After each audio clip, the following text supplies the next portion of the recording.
Hey guys, it's Alex with Epicenter Games. I had a new bit for you guys this week for all of you out there who love building terrain like I do. I have some new stuff that I came together this week. I've made some toxic spill barrels. This is something I played around with my resin kit and came up with a little concoction that made these awesome little sludge marks here. And so I really like them because they just add a little bit more of a danger to the game.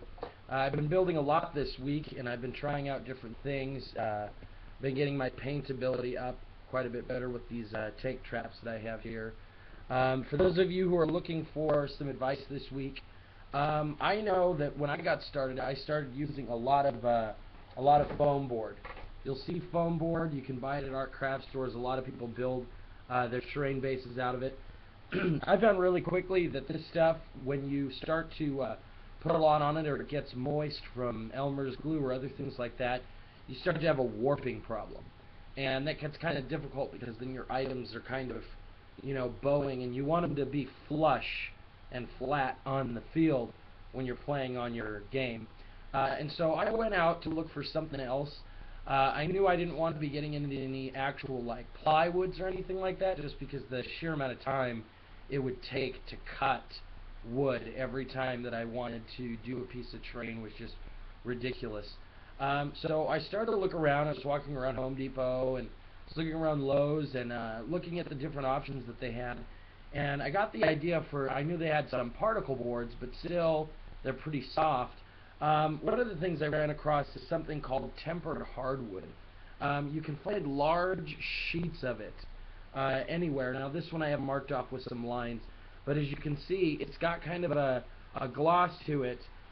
This is the stuff that it's called tempered hardwood, and what they use this for is this is pegboard that you find in garages all across America.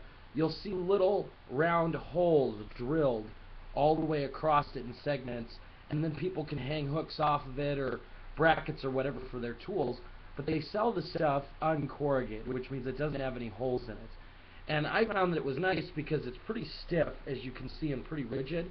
But because it's kind of like a compressed cardboard, I mean, it's a lot thicker than cardboard, but it's particle board.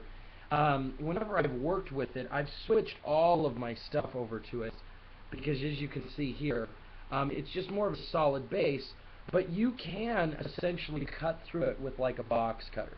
I mean, you have to score it a couple times and then snap it, but it's easy to work with. And then all of the pieces that I've had come out have been like these little landmines that I just did. I mean, those are just perfectly flat.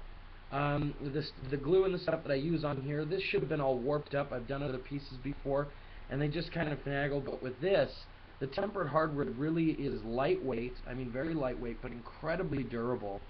And so if you're out there building terrain, you're trying to find something that'll give your bases something more solid that'll actually hold them better, I'd suggest switching over to the tempered hardwood and giving it a go.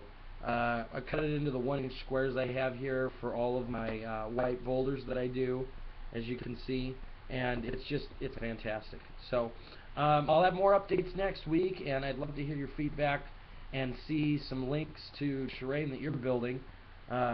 Yeah, so let me know.